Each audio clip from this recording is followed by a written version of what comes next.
Zaista se iskreno radujem što smo evo ponovo zajedno i što je ovo zaista toplo vreme, vruće, ali kada smo tu sa Gospodom, onda čovek može sve da podnese.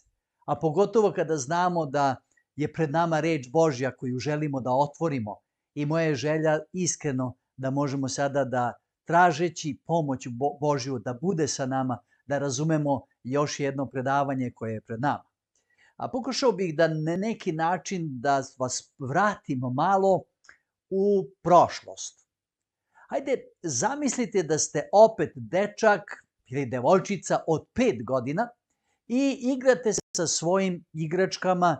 Ja znam da dečaci su najviše voleli da se igraju sa vojnicima i ređate ih po podu u nekom savršenom ravnu kolonu.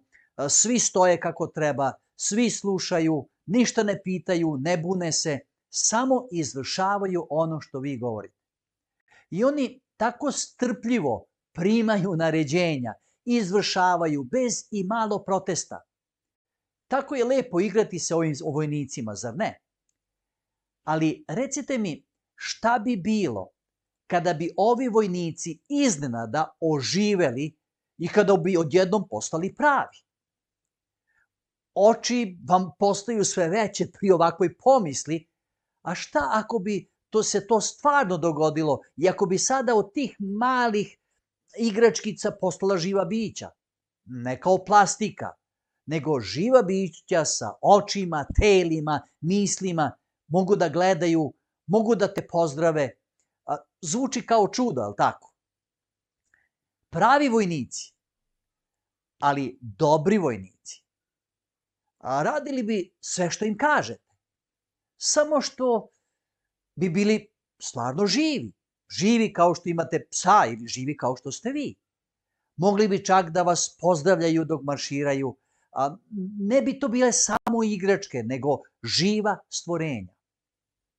Ali, šta bi se desilo kada ne bi bilo baš tako? Šta bi bilo kada bi jedan od vojnika odlučio da se pobuni? Šta bi bilo ako bi jednostavno odbio da maršira kada mu vi kažete da treba to da radi? Šta bi bilo kada bi naborao svoje lice i stvorio ružnu grimasu i nazvao te diktatorom? U grimasi se vidi bunt, ali nije on jedini. Za njim slede i drugi.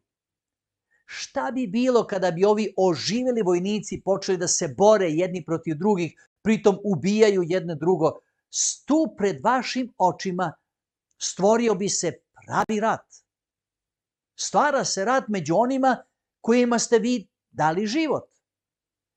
Iako imate samo 5 godina, iako ste samo dečkić, vi ste veći od njih. Vi ste jači. Možete ih podići, možete ih razdvojiti, možete ih baciti, možete ih poređati kako hoćete. Zašto to govorim? Ti bi dokazao da si još uvek na vlasti i da si još uvek glavni. Da, to bi dokazalo da si iznad njih, da si pokazao da si im ti dao život i da su živi samo zahvaljujući tebi. Ali tebi se više sviđaju igračke. Ali ovo nisu igračke. U tome je stvar. Kada jednom udahneš život u ono što si stvorio, više nemaš punu kontrolu. I tada shvataš, ne voliš igračke zato što su poslušne, već zato što te ne povređuju. Čak i dete razume da ako dozvoli svojim igračkama da ožive, preuzima veliki rizik. Zašto sam napravio ovo poređenje? Sada shvatate u kakvoj se situaciji našao Bog. Gledajmo ga ne kao nekog hladnog mehaničara, već kao oca, kao kao onaj koji ima srce, koji ima dušu. Zamislimo njegovu odluku da stvori bića po svome obličju. I on je to učinio. Svima nam je dao život. Dao nam je slobodu. On nije želeo igračke kojima će upravljati i razmeštati ih po svojoj volji. On nije želeo robote. On nije želeo anđele na navijanje ili ljude na baterije. Ne. Nije želeo bića koja slepo slede njegove komande, već bića koja mogu da izaberu da ga vole ili da ga ne vole, da izaberu da mu budu poslušni ili neposlušni. Nije želeo da njegovo beskrajno carstvo bude ispunjeno nekim elektronskim sistemima koji nisu ni svesni da se njima upravlja. On je želeo prave žive anđele koje bi mogao da voli i koji će voleti njega. Želeo je bića u svemiru koji imaju slobodu izbora. Želeo je ljude koji će imati slobodu da biraju da ga vole, čak i da ga odbace. Čak ako bi to značilo da će se jedan od njih ili možda čak i svi pobuniti. Ali, dragi moji, sloboda je opasna. Ljubav, da bi bila stvarna, mora biti slobodno izabrana. Bog je znao da će sloboda značiti pobunu, da će one koje voli ustati čak protiv njega. Mogao je da ih zaustavi, mogao je da ih izbriše, mogao je da ih stvori nove. Mogao je kao dete da razbije igračku koja mu više nije po volji. Naravno, ako bi se to dogodilo, on je opet mogao da svoje podanike dovede u red. Mogao je da ih odbaci kao polomljene igračke. To bi dokazalo da on ima moć. Ali to bi dokazalo, ili bar tako izgleda, da on u stvari nije želeo podanike koji mogu da misle i da biraju. On je onda želeo robote koji se neće pobuniti. I to bi bilo tačno. Ali Biblija kaže da je Bog sve stvorio iz ljubavi, a ne iz potrebe za kontrolom. Ali ljubav rizikuje. Ljubav dozvoljava izbor. Ljubav čak trpi odbacivanje. A šta kad ljubav odbaci tvorca? Bog je znao da će se dogoditi, a ipak je dao slobodu izbora. Da je stvorio robote, time bi dokazao samo jedno, da nikada nije želeo ljude, već sisteme. A zatim, kad bi on odbacio svoje ljude, onima koji to posmatraju, izgledalo bi da u njemu ima nečeg surovog i okrutnog. Da, oni to ne bi mogli da shvate. Moglo bi da samo ignoriše pobunjenike, da gleda na drugu stranu i pravi se kao da se ništa nije dogodilo. Ali da je tako postupio, nastao bi haos. Pobuna bi se raširila i propalo bi njegovo carstvo, pa i ceo svemir. Mogao bi pokušati da objasni svima onima koji posmatruju kako je pobuna loša, a pokušao bi da objasni da bi razumeli zašto on mora da odbaci ljude koje je stvorio. Ali pokušaj da se opasnosti pobune objasne onima koji nikada nisu videli ni iskusili, a bilo bi nalik pokušaju da se plastičnim vojnicima na podu objasni trigonometrija. Šta će Bog učiniti? Da li razumete njegovu dilemu?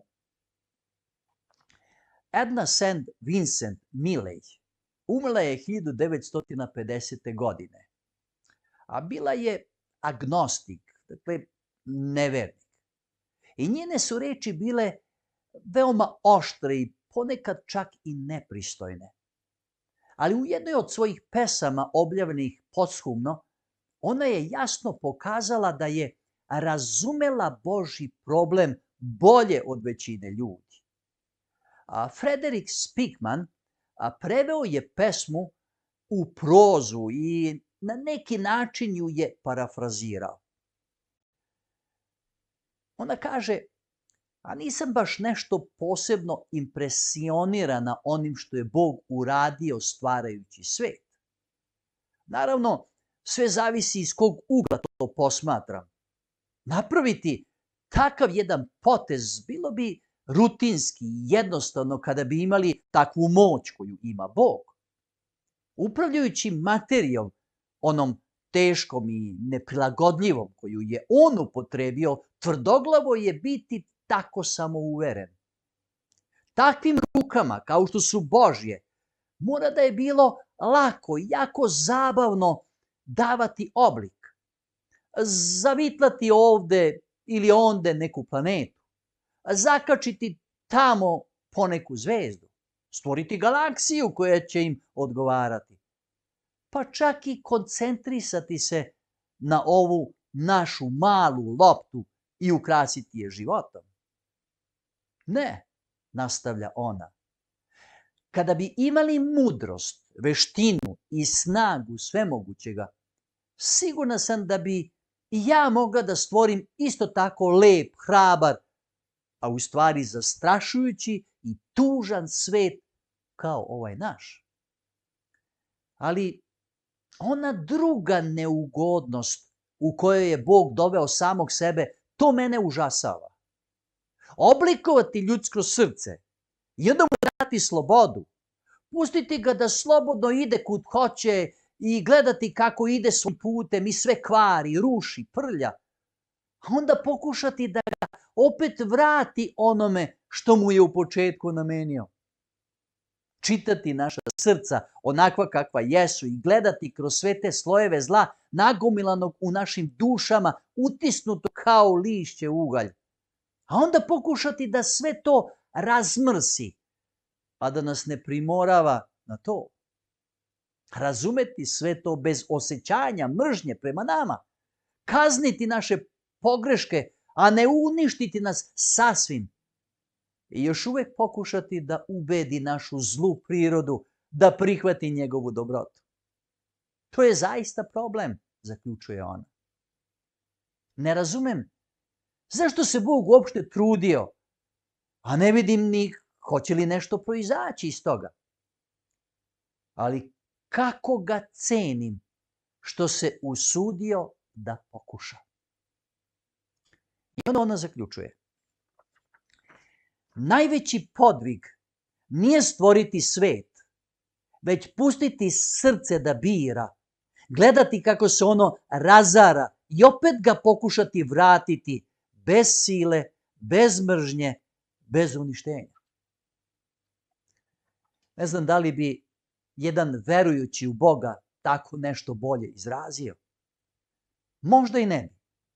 Osim što vernik zna da će Bog uspeti i zadobiti toliko ljudskih srca da će se trud isplatiti. A i mi ćemo, iako nam mnogo toga izgleda mračno i tajanstveno, jednoga dana razumeti i reći isplatilo se. Kakva moć je potrebna da stvoriš čoveka, ali još veća, da ga voliš čak i kad on tebe mrzi. Dragi moji, to je Bog učinio. Božji odgovor nije sila, već žrtva. On nije samo posmatrao haos, nije ostao po strani. Ušao je u ovaj svet, ne da povede rat, već da ponese posledice pobune. Isus nije došao da popravi te plastične vojnike. Došao je da umre za njih, da bi mogli ponovo da žive. I danas, iako sloboda ostaje, i dalje biraš, Bog se ne odriče onih koji su mu rekli ne. Ne briše ih, ne razbija ih, ne prepravlja ih. On ih zove, čeka, nudi novu priliku. Međutim, tajna zla nam nije suviše nedokučiva. To za nas nije neotkrivena misterija. Mi možemo znati i poreklo i konačni ishod pobune protiv Boga. Možemo znati ko su pobunjenici, a ko će se i kako će se završiti sukob između dobra i zla. Možda nećemo razumeti zašto se događa nešto loše. Možda nećemo nikada razumeti svaku tamu koja nas nađe. Ali znamo jedno. Mi nismo igračke. Nismo prepušteni slučaju. I nismo sami. I možemo biti sigurni da nismo ostavljeni da kao neka orahova ljuska plutamo po okeanu bez jedara, bez krme, bez cilja. I zato bih želeo da čitamo jedan biblijski tekst. Nalazi se u 5. knjizi Mojsijevoj, u 29. poglavlju. Iz 29. poglavlja čitamo 29. tekst. Dakle, 5. knjiga Mojsijeva, 29. Što je tajno, ono je Gospoda Boga našeg, a javno je naših sinova naših do veka, da bismo izvršavali sve reči ovoga zakona. Iako ne možemo razumeti, otkriveno nam je više nego što bi vi i ja mogli zamisliti. Bog nije krio ono što je najvažnije. Poreklo zla, ali i kraj zla. Cenu pobune, ali i cenu spasenja. Njegovu silu, njegovu ljubav. Bog nije izabrao neki lakši put. Nije izabrao robote. Izabrao je tebe i mene. U tvojim rukama je izbor. Da li ćeš biti plastika ili osoba koja bira ljubav? Da li ćeš biti još jedan vojnik u pobuni ili dete koje je shvatilo da Bog nikada nije želeo igru bez srca? On nije stvoritelj igračaka. On je otac ljubavi. I zato tvoj život ima smisao, izbor, težinu i odgovornost. Sloboda bez ljubavi postaje sebičnost. Ljubav bez slobode postaje prisila. Ali slobodna ljubav, to je ono što Bog želi, da mi izaberemo, da mu iz zahvalnosti služimo. I to je ono na što si pozvan. Zato što si kruna stvaranja. I zato zahvalimo Bogu što nam je dao život. Zahvalimo mu što održava naš život.